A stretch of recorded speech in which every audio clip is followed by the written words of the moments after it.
You know, if you're not out there in the community trying to give back and doing your part as a living, breathing citizen of the world, look no further. This is why we come here. You inspire me. We aspire to do the things that you guys have been doing this for a long, long time, being in the community. Let's recap Share the Love. It's still going on to the 4th of January. And in essence, for those of us who have been living under a rock, what does that mean? So Share Love's 13th year, Subaru's done this nationally. And what Subaru does is during the Share Love event going through January 4th, they donate $250 for every new car sold to one of 6 nonprofits. Mark Miller Subaru, we've decided to add an additional $250 in match if you pick one of our local partners. On top of that, we've added a service component the last couple of years where that service component is for anybody who comes and gets an oil change.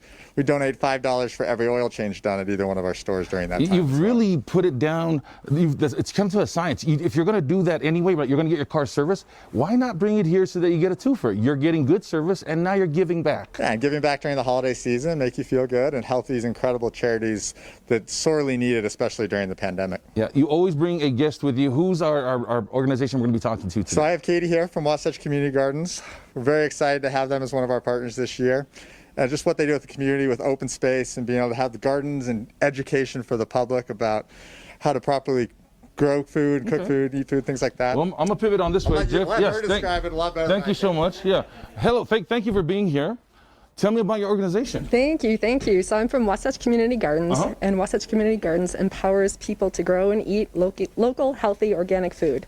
And since 1989, we've provided children, adults, and families across Salt Lake County with access to land and educational programming while also providing community ties through gardening. So the funds that you get from any charitable donation, such as this one that we're working on, will that go to buying more land or more educational programs or everything in general?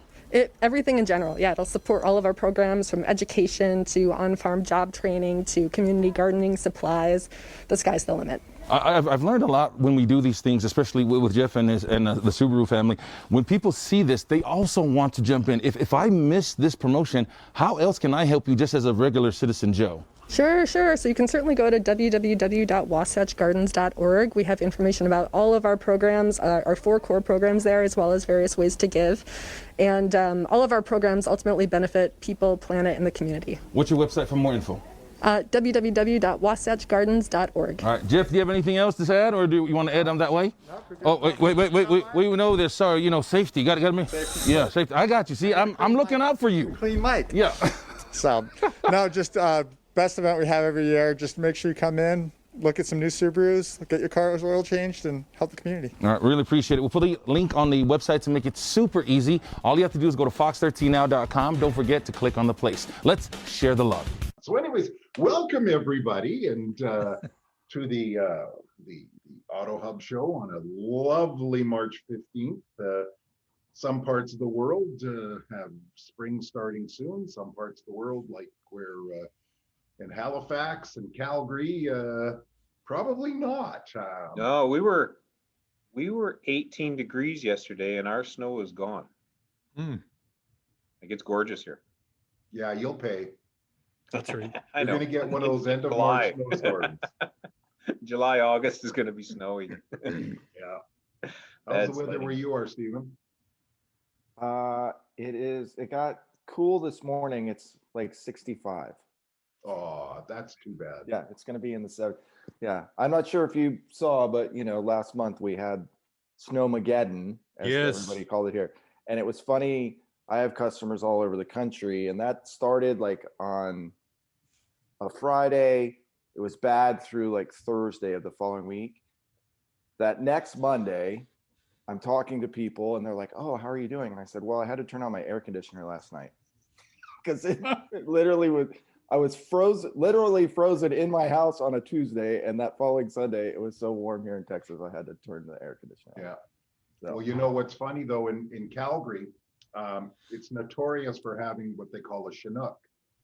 So in the middle of winter, they could be 25 below zero, and by noon the same day, they get this wind blows in, and it's about 45 degrees Fahrenheit. And it turns into a giant mud pit, and for a day or two, everybody lines up and washes their cars, right, Barry? Or they go for they go for pints on a patio with their flip-flops on. Yeah.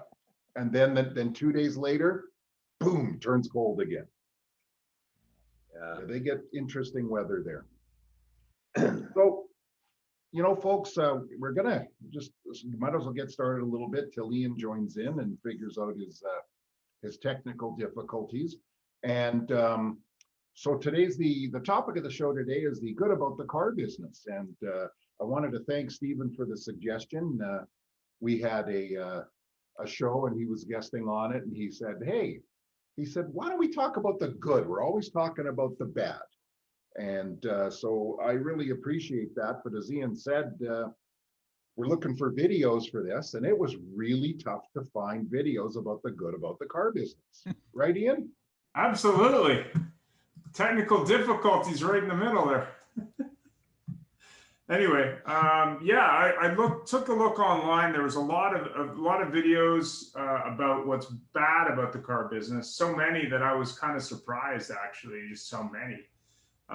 So what I recommend for any dealer or any business who wants to really promote the good about what they do is get out there and promote it. The video I did show earlier was basically about Subaru, and Subaru's had an nationally and internationally, I think, has had an incentive for quite a while where basically the customer gets to choose who they give money to.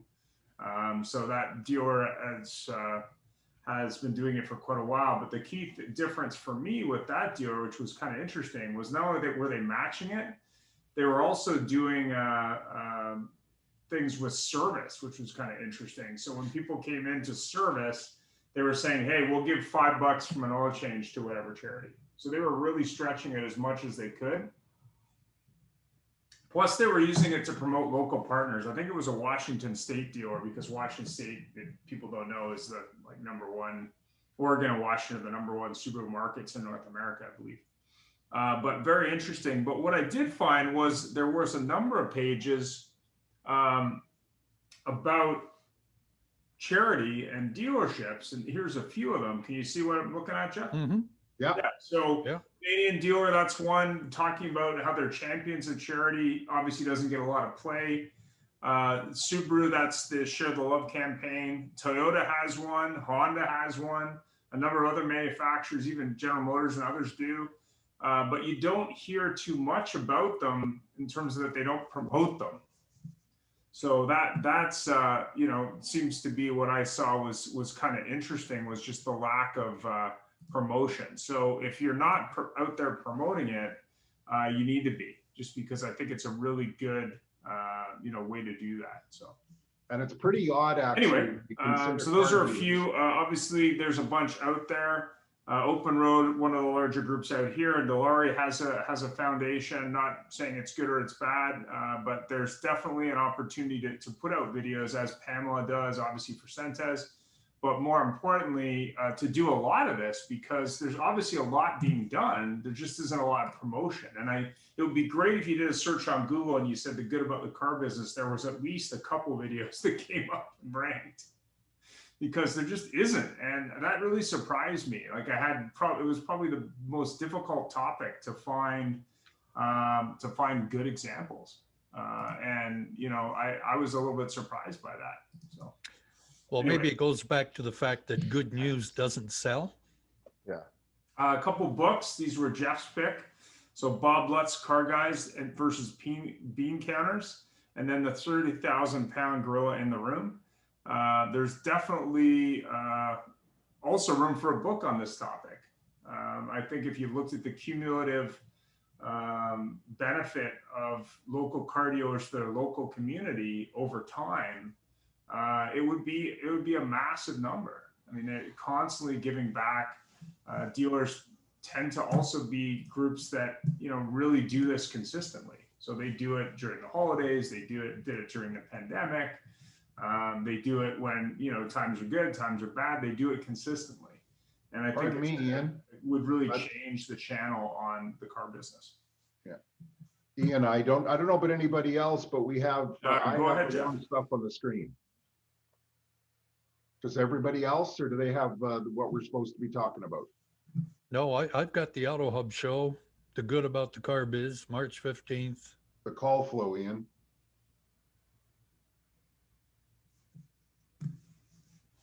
That's what happens when you have too many screens. Can't hear Jeff. That's weird. So Technology makes our life simple. Yeah. Well, while Ian figures this out, we'll continue with our introductions. So we have Stephen Granger joining us from Austin, Texas. Founder, CEO, all around great guy of Recall Rabbit. And quite the interesting thing, Stephen, following us since you joined us, recalls are a huge thing. So take a minute, tell us a little bit about yourself. Thank you, and I'm excited to be on the call today. I've been in the auto industry 18, 19 years now. I started selling Volkswagens and Audis at a dealership here in Austin. Did that for about 6 months and realized that was the hardest job I'd ever had in my entire life, and loved the car business, but didn't want to sell cars anymore. And so got into the vendor side of things, worked for a couple different companies, worked for Carfax for majority of that time. I was there early on in Carfax's dealer-facing team. It's funny, I tell the story of my first meeting where we all came in. The entire external team met in a conference room.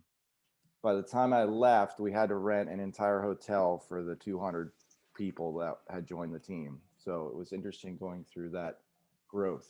I've worked in dealerships as well as doing the vendor stuff, and just am super passionate about the auto space and helping consumers get a better product when they come into a dealership. Well, terrific. Thank you very much. And our other guest here is Pamela Pearson, joining us from the beautiful Okanagan Valley in British Columbia. And I have to say, when you think about the good about the car business, you think about Pamela, because she doesn't post. She's the director of internal operations at Centez Auto Group, which is 5 dealerships, is it, Pamela? 6. Oh, 6, excuse me. It's actually 7 if you consider our Infinity store, because Infinity, Nissan are in one building but kind of separated. So 6 or 7, depending on how you look at it. What the heck, 7 stores. And what I always like about following Pamela is the fact that she doesn't post anything about how great the company is. Everything's posted about how great their people are and the community. So Pamela, take it for a minute. Introduce yourself, please. Well, thank you very much, Jeff. Like Stephen, I actually started in car sales. I only lasted 6 weeks. But I also, although I came from a teaching background, realized that this was the industry that I wanted to be in. And so that was about 13 years ago. And for the first few years, I was just learning and doing whatever needed to be done, kind of the go for kind of thing. And over time, I have built up the skills to help the dealership at a higher level, or the company at a higher level. And my focus really is employees and ensuring that we're providing a great employment experience. Every dealership has, or every company, I would say, has room to grow and increase the great experience that their employees can have. And we look to do that every single day. So my information today that I will be talking about will be very employee focused. Terrific. And as Ian said, looking for videos or anything online about the good about the car business is tough at the very least. And even books, right, Ian? Yeah, I mean, it amazes me when I look at the good that I see out there from the car business, but more importantly, the amount of employment that's generated by the car business, whether it be the manufacturer, the retailers. When you look at these spin-off jobs generated by car dealers and by the automotive industry at large, it's amazing to me that there isn't more focus on that. I mean, I think we're somewhat plagued by historical problems, maybe, or historical perceptions. But I think we've got to do a lot better job really talking to consumers at large that, we're not the big bad evil group that they paint us to be. I just don't believe that. I didn't when I worked in the car business in retail at all. So, I think a lot of it is perceived, but hopefully dealers and OEMs can work together to say, hey, like let's promote what we do that's positive. Right. Well, it's awfully funny, Doesn't yeah. It's awfully funny because, Ian finds all these websites and the things that people do is good. And it's like, well, why doesn't anybody know about it? Because the car business is known for self-promotion. Look at me. The word me is probably the number one word in the car business. But so question, it's really easy for us inside and outside to find fault with the car business. So for each of you, tell us something good about the business that we may not really know. So I'm actually going to hit Stephen up for that one. Okay. Yeah, I think Ian touched on a little bit of this. I always think about, because everybody I know knows I'm in the auto space, when they start to complain about dealers, I always like to tell them to put on the brakes. And as Ian was saying, you take a step back and think about your local community. Typically, they're the largest employers. They provide, jobs and opportunity for people without maybe a college degree to work their way up in a corporation, make a great living, right? They typically are the biggest givers to charity, right? And it makes me think a lot about, like, I was thinking about this topic earlier today and the negative that we have. If you ask anybody after they bought a car, usually about their experience, they will rave, right? They love their guy or girl who helped them buy the car. And I think, well, what happens? How does it change from that to the bad all the time in people's mind? And it makes me think about our Congress here. And I remember when I was in college, a professor in political science asked everybody in the class, who's your senator or congressman? A handful of people raised their hand. And he went around and asked everybody what they thought. And every one of them said, oh, he's great. She's awesome. Does so much for our community. They're the best. And then he said, okay, what does everybody think about Congress? They're crooks, terrible, worst people on the planet. And it's like, well, how can your person be the best person ever? And yet as a group, they're terrible. And I think that's unfortunately what happens to the car dealership, is that it's easy to go negative on it, right? John touched on that earlier, that positive doesn't sell sometimes, right? And it's easy to do the scary thing. Look at the companies out there making videos that are trying to scare people about going to car dealers and going online, right? So yeah, I think I always try and bring it back to the personal. And I have two stories about car dealers that have affected me on a personal level. So my dad ran a division of a large technology company in the 90s. Recession hit, lost his job. Couldn't find anything for a long time. Ended up going to work at a Ford dealership. Tried to sell cars, learned how to sell cars from the experience at a Ford dealership because they had good training. Worked his way up from there, went to Cadillac store, worked there, then became a finance manager at a BMW store. And it allowed my parents to get out of a tough situation in life because the car dealers cared about them and gave them a shot when other people wouldn't. And that's one of the things I think is great about our opportunity, our industry, is they're open to, if you can come in and you're going to work hard, you're going to succeed. Yeah. Where that doesn't always happen. It's as close, I would say, to a meritocracy, right? Is that the right word? Like sports, but if you come in and you work hard, you'll succeed. And that's a unique thing in our space. We're in the I find it interesting you say that, Stephen, because of all the people that I had the opportunity to interview and hire and give employment opportunities to, and Pamela, you can probably respond to this as well. As I don't even know how many hundreds it is over the 25 years, but not one of them went through high school planning on getting into the car business. Not one. Nobody like outside of the odd one, but like they go to Georgian or do whatever, and that's their plan and that's their life goal and etc. But no, you got people like Steven's talking about. They, life threw them a curveball and they needed to dig themselves out of something badly, and relationship issues, whatever the case may be. And the next thing you know, they're selling cars. 3 years later, they're top of the board. Then they're going to F&I, and then they become a sales manager. And it's just fascinating what this industry really gives people. Like, it's not like, okay, well, thanks, really appreciate your interest. Go back to school for 4 years, and then we'll interview you again. But it's just fascinating how many people. Then I'm sure, Jeff, you didn't plan on going into the car business. It's just something that happened, and you were good at it, and you made money, and you were looking at all these other guys who went to school with the student loans, wondering what they were doing as they were taking your dessert order, and you were driving a new car and making 50, 60 a year, right? Like,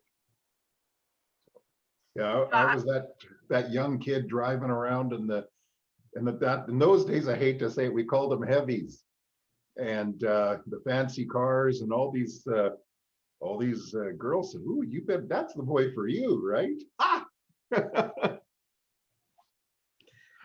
Pamela. Yeah, I do have to agree that more and more the people that we're hiring never in a million years even never considered that, myself included. I have a team that I work with. We're the operations team. All three of them came to automotive without previously thinking that that's what they were going to do. Two of them have a university degree, one of them doesn't. And that's one of the great things. We have an HR recruiter actually. And her point when she's going out to find people is, I don't actually care if you have car dealer experience. I want to make sure that you have the right attitude and the willingness to work hard, and you have to fit our company culture in that way. You can teach all of those other things, but you can't teach somebody to want to work hard. The other great thing is that you can start in one position and realize that maybe that isn't the right one for you, which happened to me, happened to Stephen, and there's so many other opportunities to move within the dealership, within a company, within the automotive world in general. And I think that's one of, like, we all do charity work and give to local organizations and get involved with the community. But I think that one of the biggest things is providing a really great employment experience, a really great career to the people in our community who can come to work every day and like coming to work every day. That is what is going to make a difference when we're trying, we all have to sell service and we have to sell vehicles. And if you have people who come to work every day and like what they do, customers are going to feel that, and you're going to be not only the place to work, but the place to, do business. So those are a couple of the things that I find very valuable in this business. And the fact that you can change things if you notice that there's something, that needs to be improved, or you can tell that the industry is changing, you want to stay ahead of things, you can make those changes and do it fairly quickly. I'm a part of a couple of other organizations, and if you want to make a change anywhere, anytime, it takes votes and it takes months, and the wheel to change is really slow. And so that's what I love about this business. We find a problem, we fix the problem, move on. So I personally can't imagine working anywhere else. Excellent. Well, it's awfully funny because you will find car people tend to make decisions, period, on everything very quickly. Sometimes that involves a house with a leaky roof, but we make decisions quickly. Ian. Yeah, why do you think we don't talk about the positives in the car business? Yeah, I think it's funny. I was thinking about that too earlier. Like, it reminds me of, like, I think for me, it's because I'm so passionate about the automotive space. And I think that's a lot of the people in the space. And like, I point out the negative things because it bothers me, because I know we could do it better, right? Not because, oh, stupid car dealers, right? Like, it's how do we make the industry better and the brand better for everybody in the space. Because again, if you think about it, like we provide an incredibly important piece of the economy, from jobs. You know, every time somebody gets a car, you're changing their life. That's what I used to think about when I was selling cars, is that it's the second most important thing somebody buys, most expensive thing somebody buys in their life. And one of the jobs I've had, I worked for Auto Trader magazine, and I handled independent lots in Central Texas. And there was one guy, and it was really an illuminating moment for me in the space. He had this little car lot. He sold, 10 to 15-year-old cars, buy here, pay here kind of thing. And we were talking one day, and he said, I feel like this is my calling. God has told me to do this. And I was like, okay, what is that? What do you mean? That's sell cars. That's a weird thing to say that God's told you to do. And he said, because the people that I am selling a car to, if they didn't get a car from me, they probably wouldn't be able to get it anywhere. That means they couldn't get to work. They couldn't take their kids to school. They couldn't go to the grocery store. Like, without me providing this, their life would not be able to be what it is. And so that's why I feel like it's important that I take care of people, right? And it was a really like an illuminating moment about just how critical our space is to kind of the function of society when you think about it, especially here in the United States, or in Texas specifically, because you have to drive everywhere. You can't walk anywhere. We don't even walk to get the mail. So yeah, it also makes me think too about, like, I don't know how everybody else who played sports, but my coach used to yell a lot. And one time he said something about, like, well, the reason I'm yelling is because I care so much about you and I want you to do better. And I thought, as a smart aleck 16-year-old kid, well, could you care a little less? Maybe stop yelling at me so much. But I think that's also part of it, right? Like, we all get so frustrated internally, and why we say negative things, right? I know we get all on these calls a lot of times and we harp on the things that are wrong. It's because we want it to be better, and it can be better. And we've seen examples of dealer groups doing a great job and taking care of their customers and promoting things, right? And I think, I don't know if it was Jeff or Ian, I mentioned I worked at Carfax, and we had an ad campaign at one point where it would show horrible things about a car, right? Like, and then funny ads that the copy would go over it. Like, the car was on fire and it said, this car is hot, right? And somebody brought up to the VP of marketing, why don't we do ads that show dealers in a positive light? Or instead of scaring consumers, say, hey, dealers are running Carfaxes. They take care of you. They check your car, make sure you buy something safe. And he said, we tried that. We actually spent money building ads. And when we ran them through, tests with potential consumers, they failed miserably. So I think it was to John's point, right? Like, fear sells. And unfortunately, it's easy to pick on a scab that dealers are bad people. And it's an easy mark.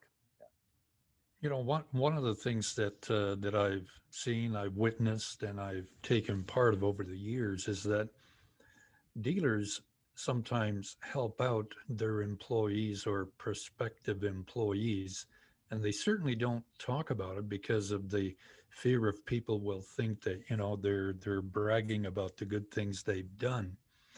But I've seen situations where a lot man in the middle of winter didn't have boots. He came into the showroom and his running shoes were wet and his socks were wet.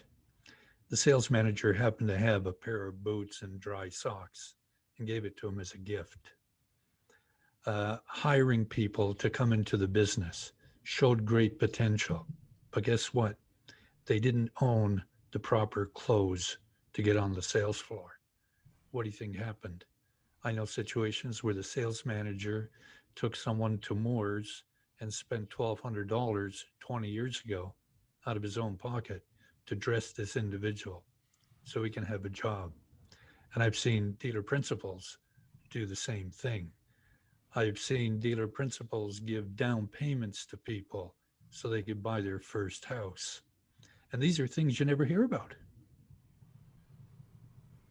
Yeah, I think a lot of times, we do these good things to do the good things, not to be rewarded for them. Exactly. brag about it. And we were even in that situation, so I've been with the company for 13 years, and even 10 years ago, you're doing all of these things, but you're not really saying anything about them because that's not why you're doing them.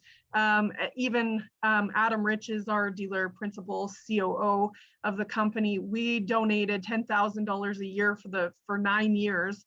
Plus I was the chair of the committee, donating like tons of time.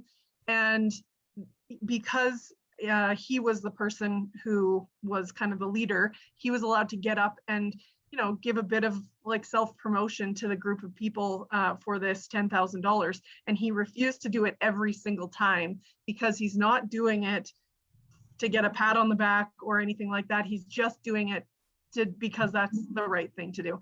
But lately I've been trying to say, people want to know about these good things. We still aren't doing them to get a pat on the back or anything like that, but just to let people know that those types of things are happening.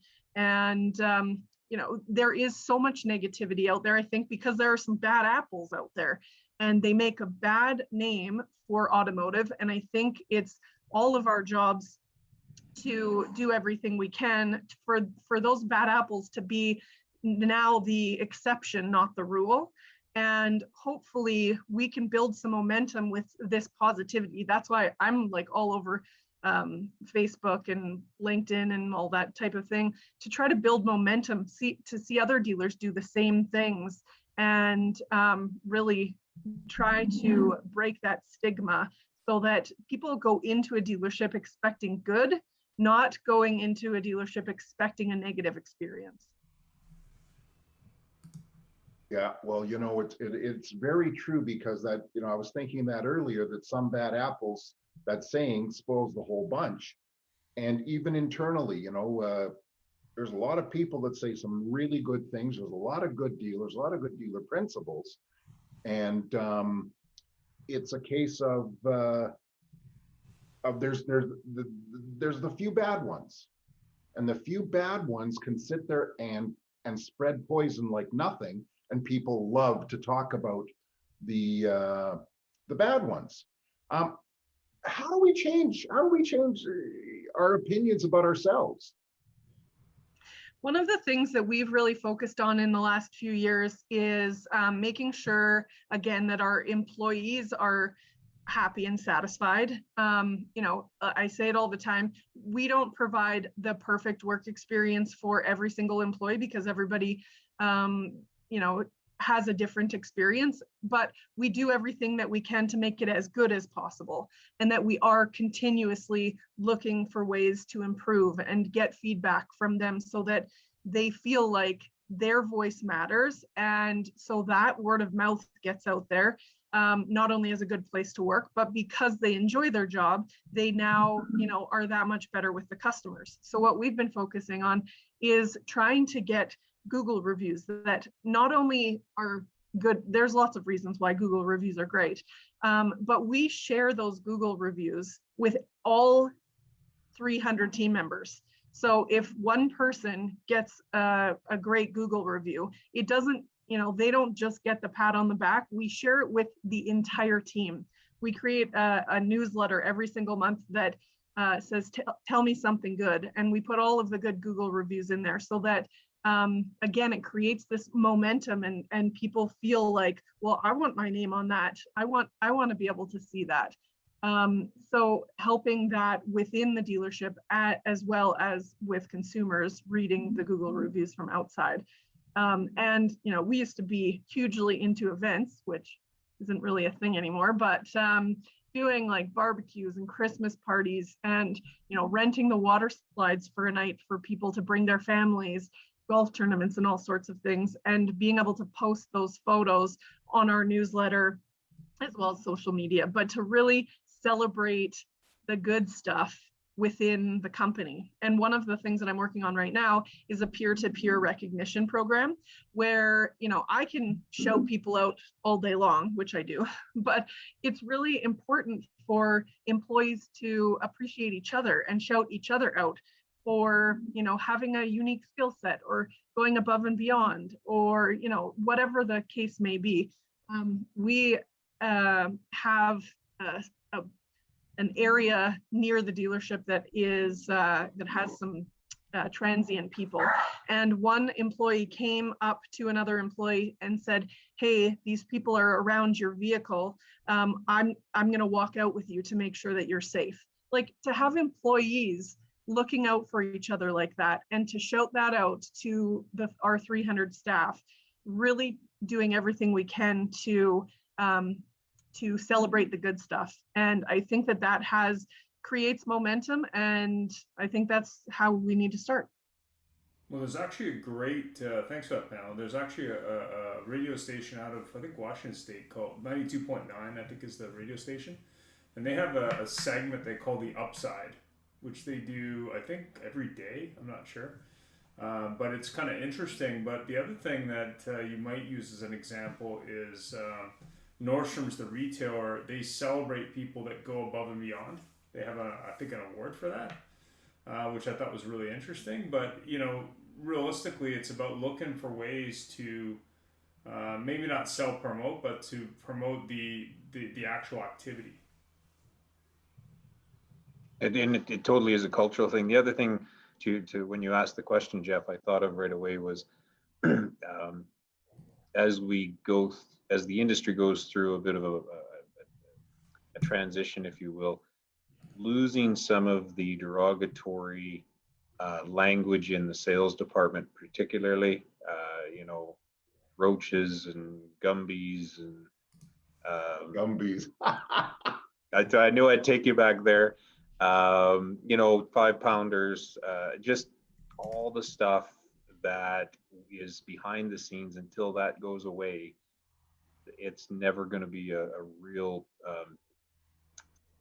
positive change. I think there's always going to be that hanging on of how are we going to make the most out of these people, which is never going to be what Pamela's department's going to try to have a purification of. And it's kind of a catch-22 a little bit. Well, I can tell you that it must be going that direction, because I've never heard any of those terms, and I've been around for 13 years. I use some really old ones for Jeff's sake. It's an Alberta thing. Okay. Well, you know, I have to tell you something. It all hinges on one person. And again, Pamela, you are that one catalyst for your group. And the problem with our industry is that not a lot of people want to be that catalyst. It's very easy. And I worked for a group the similar size of Centez that had a tremendous employee engagement. And literally the owner was known by his first name, and nobody ever called him Mr. and everything else. And they brought one person in a senior position and turned over 200 people in less than a year because that person was negative. Yeah. And it was very expensive, and it went from a happy place to an unhappy place, which is what creates the stereotype. And it really is. And what about, tell me something.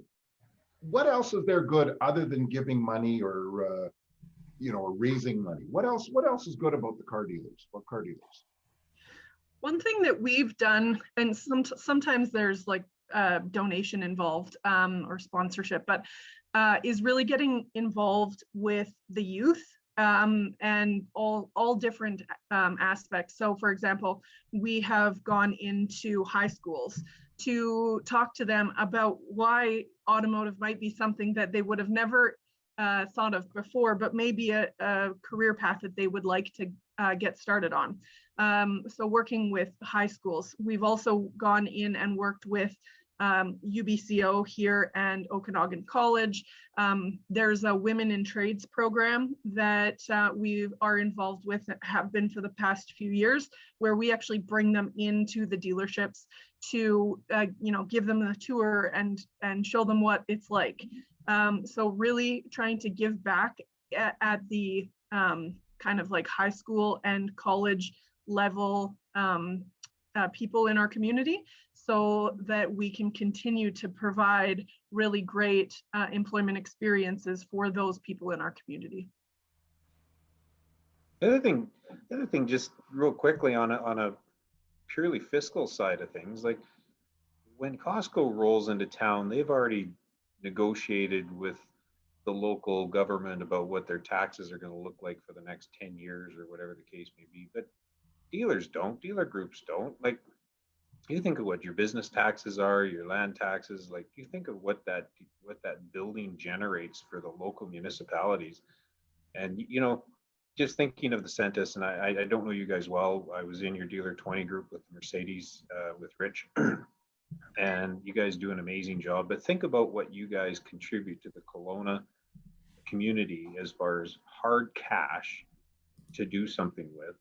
Plus, you're employing all these people. Like, it's a huge generator for your community when you actually think about it. And nobody's gone to city council and said, well, I'm going to move my dealership unless you give me a half of whatever reduction, this and that. And everything. There's no negotiation going on. It's just, we're here, we're paying our dues, and we're going to, we have beautiful lawns out front and beautifully sculpted dealerships, and we keep them all looking nice and all the stuff. And you do your community an awful lot that nobody will ever mention. It's true. Well, and the other part is, talking about local government and that type of thing, having this position and having Adam be open to, community involvement and that type of thing. I'm entering my third year as a director for the Kelowna Chamber of Commerce, and on the track for presidency. And so I hope that that will help give a voice to automotive in our area, and maybe other things that I might be able to do in the future. So. Excellent. Yeah, well, it's it is a big thing, and there's so many opportunities that we in the industry miss because we're not focusing on them. Here we have in Vancouver, we have one group actually owns 2 auto malls, and that when they went in, of course, it was Jimmy Pattison. When they went in, they negotiated for tax savings. Mm. But it's true. And Ian, what do you know about like Open Road, etc.? Because they're using a lot of real estate. Do they do that, or?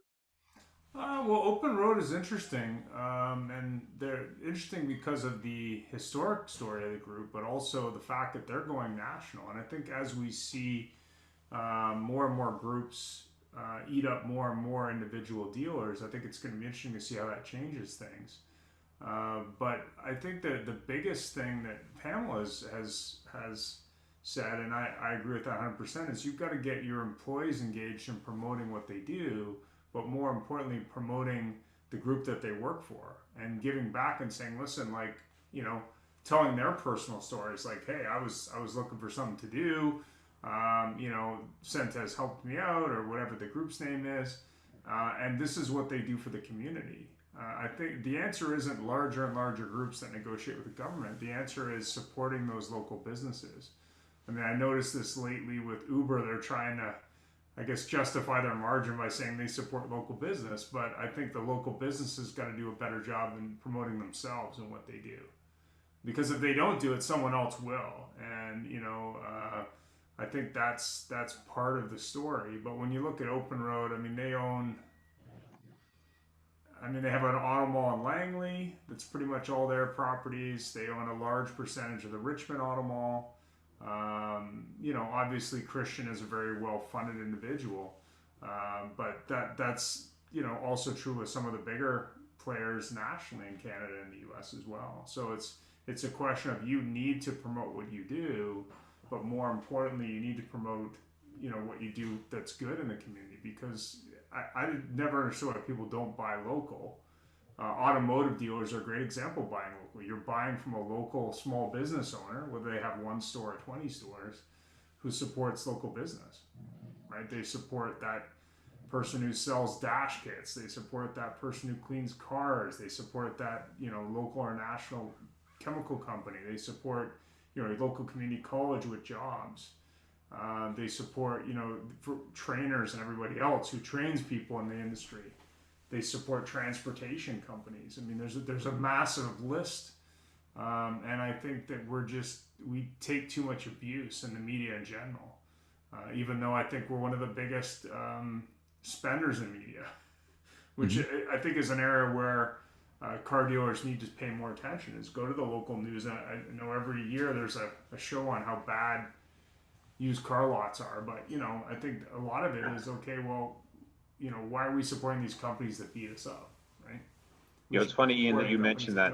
I remember at one of my last jobs as a GM, every once a month we would sit down and we would do the check run and to pay our vendors. And without a doubt, that stack of checks is like this. And it took 20 minutes to sit down with a hard signature and sign every single one of them. And it's just, as you're mentioning, just how much you're spreading that out through the community, through every vendor, through every supplier. The guy doing window tint that's raising his 2-year-old kid. Like, you're just supporting absolutely everybody. And I think most people don't even realize that. Like, they don't know that. And it's a huge spider web that you've integrated. Yeah, I think the metric is for every one job in auto, there's 7 or 8 other jobs. Is that right? Spin-off from the automotive. So I know there's a lot of focus on electric cars. You don't hear a lot about Elon Musk or whoever the electric car conglomerate might be giving back to the local community. I mean, and I'm not beating up Tesla by any stretch, but pretty much everyone I've talked to who used to work for him or worked for him, they were always very underpaid. So, I think in a lot of cases, it's I see more promotion from Tesla on LinkedIn than anybody else. And to me, that's a big opportunity for car dealers. You should be promoting what you do that's good all the time. You should get your employees engaged and say, hey, like, let's talk about what we do for the community. It's not just about selling cars. That's not what it's about, right? One of the great... Please go ahead. One of the great things that I was really proud of is the BC Cancer Foundation. That was the charity that we sponsored, $10,000 a year for 9 years. And it was prior to COVID. It was a large event where everybody would get together in a room and listen to a doctor and a patient speaker and have lunch and chat and connect. And half of the almost 700 people in the room were vendors that I deal with at the dealership. So it was a really great moment of like companies supporting companies within the local environment. Like my HVAC company, the garbage company, the uniform company, all of those people were in the room to support Centus Automotive because we support them in, as they are our vendors. So I'm sad that we can't have those big events anymore, but that was something I was very proud of.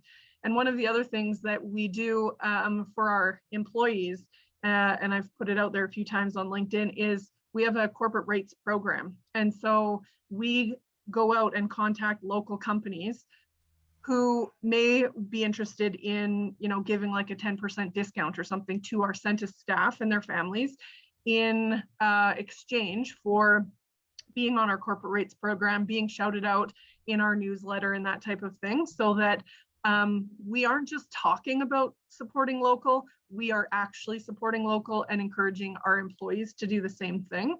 And we've had, our corporate rates program is, probably a dozen pages long now. So any chance I get to kind of get in touch with local business and say, hey, we are here for you, that's a good opportunity to do that. And I would encourage other dealers to do the same. Well, I have to say that something we are terrible at is promoting what we do right, what we do well. You see, hey, #1 for customer satisfaction, CSI, and of course we all know what that is, and #1 in sales and best deals, but nobody ever says, look at what we do. How many dealers do a car give, where they take somebody in the community that's had a problem, and they give them a car. Yep, we did that. Yeah. Now, granted, it's not a 2019 S-Class, but or 2021 or whatever year we are in now. But you know what? They give them a nice little car. And we just need, we don't promote that well. We think promoting is just about driving business. Yet how many customers, here's a question for everybody. How many customers come in because they said they saw an ad and our car was the best deal? None. You know, right? None. We still insist on taking those ads out, but none. Yeah, none. And you know, they shop online and they contact somebody in Nowheresville Automotive, and they say, "Yep, I'll sell you this brand new whatever for this," and they go into their local dealer and buy it. So the one thing that makes it difficult, Jeff, that some of these things, and Pamela, again, you might have a different light on this or whatever, but the two situations I can think of where I was the GM and I knew that two employees were in trouble. One was an amazing rock star sales manager, had a business prior to this, got into the car business because of all kinds of bad life situations, and then got hit with a huge GST bill from his previous company. Just everything just spiraling bad. And he was going to need to leave to go do something else, make some quick cash, do whatever. And the dealer principal stepped up and paid the bill. Another one, lady going through some relationship issues, was going to need to do something with some housing issues, needed some immediate cash, all kinds of issues. Dealer principal stepped up, $10,000. But these are things that, outside of covering their own interest in the, making sure they weren't being taken advantage of, they were there with a parachute within days. I want to say hours, but definitely days. And that just can't be advertised. Exactly. Because they are stepping into such a personal side of these people's lives that they just quietly did it. Nobody in the store knew it, except they took such a lift off these people's lives that they could go back to work, because they said they're not going to make me any money if they leave or if they do whatever. So let's just help them out and we'll worry about the repayment plan at a later date. And it was really quite something to watch, especially when you got to tell the person the news. It was, oh my gosh, isn't it? Yeah, and it was one of those things where, okay, well, we can't put that on Facebook and we can't put that on LinkedIn, but we'll just quietly do that in the background. So that's the other thing that kind of comes around too, is when you're helping people out at such a deep level, you really can't say anything. Mm-hmm. Not that you'd want to either, but just to bring that to light, that's all. Yeah. And I'm seeing Pamela nod her head, so obviously she's seen these situations happen in her life too. Yes, absolutely. So maybe there's a question here for Pamela. I mean, obviously you do a lot of promotion. I see it online all the time of your employees, which is a pretty simple thing that you can do. Like, this person's, 5 years, this person's 6 years, this person just got this. I mean, how did you get started with that, and what was the process like with the dealer? Yeah, that's a good point. One of the things that I was thinking about is that most dealers are just working so hard to sell cars and sell service, and they don't really have a person that can be dedicated to this stuff. And so I'm very proud of my company, and I'm so glad that I get to work for Adam Rich, because he sees value in this stuff. And so, obviously it didn't start out like this. But one of the things that I have kind of done over time is attend lots of webinars, read lots of articles, and there's lots of good stuff out there suggesting, like, here's the list of things you should be doing in your business. And I would be like, okay, we're doing these 3 things, but these 7 things we're not doing. So, like, picking off a little bit at a time to consistently make improvements to get better. So it started out that we wanted to wish every employee a happy birthday on their birthday, for those that celebrate, and wish every single person a happy anniversary on their work anniversary. So we went through all 300 of our employees and put a calendar invite in my calendar and their manager's calendar. And so that when their birthday came along, their manager, like it pops up first thing in the morning, and they know, and they can either wish them happy birthday or buy them a coffee or whatever. And then I also send like a custom anniversary message to every person on their anniversary. So then it was like, okay, well, why don't we get pictures of these people? And lots of them we already had pictures of because they're on the website. And why don't we shout them out that way too? So not only do they get the email and recognition in the store, they're also getting it on Facebook or whatever. Or in Kelowna, if anybody knows Maxine DeHart, if there's some big milestones, you tell Maxine DeHart, and then she tells the whole city for you, which is really great. And even most recently, this peer-to-peer peer-to-peer recognition program that I'm working on, haven't launched it yet, but just again, another article was like, this is something that it would be very valuable for your company. And so that's something that we are working towards.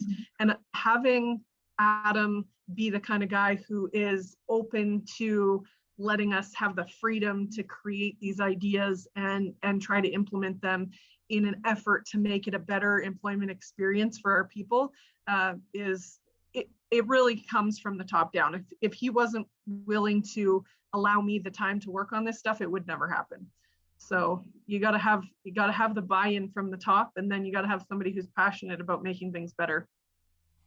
Exactly. Well, I have to tell you, the funny part is about this is the good people are also the smart people. Your employees are happy, your customers are happy. Your employees stay. It costs you probably these days, what, about 10 grand to replace a receptionist? Yeah.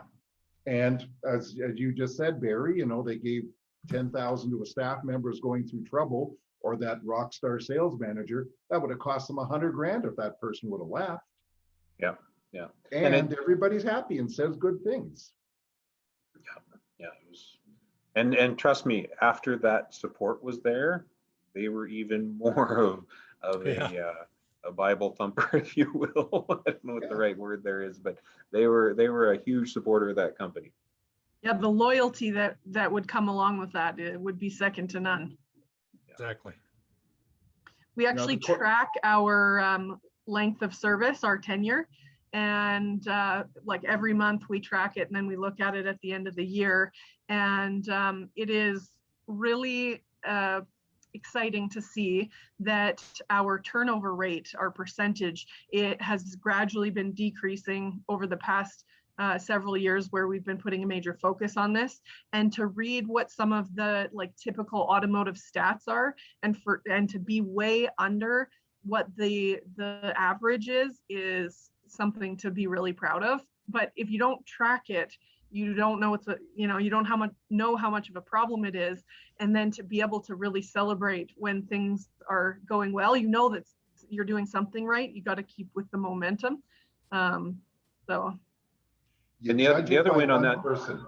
Sorry, Barry. No, I was going to say the other win on that, and you had a conversation or comment, Jeff, about the $10,000 or whatever it is. But the other thing that goes away is about 25% of the job knowledge does not get transferred every time somebody switches over. So, at least, if not more. Yeah, if you have just to pick reception, because that's the example you used, and you make a bad hire and they're there for 3 months and you make a decision to move on and whatever, 3 receptionists later, you only retain a small amount of the knowledge that's required to do that job. And it's terribly, terribly expensive that way too. It's not just the dollars. So disruptive. Yeah. What I was going to say is the way to tell how the company operates is if the HR manager is happy. True story. Yeah, well, it's true. Well, of course, you are, aren't you, basically, amongst everything else. But, I was in groups where the HR manager was happy, and I was in places where they were miserable because they were constantly dealing with putting out fires versus building bridges. Yeah, so, 100%. And it's funny that you bring that up, because we talked on the show a lot about retention of staff and turnover of staff.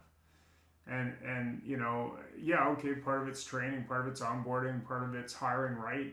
but part of it is basically supporting the employees you have.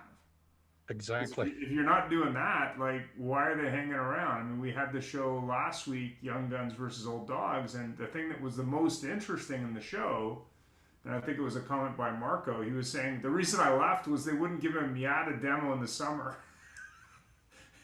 And it isn't even that nice a car, but that's what I wanted to stay. And they wouldn't give it to me, so I left. And I was sitting there going, like, how difficult was that for them to do? You know, it was interesting that the different points of view from the two younger people on the show in terms of what motivated people were very different from George's point of view, and in interesting ways. The show's up if you want to check it out, but it was very interesting just to hear sort of what motivates the team. I mean, he talked about a story that he built a team, and he built the team so well that none of those people would even leave even if he wanted them to. He's like, listen, they're tied to that store now. They're not going anywhere. You know, and I thought that was very interesting.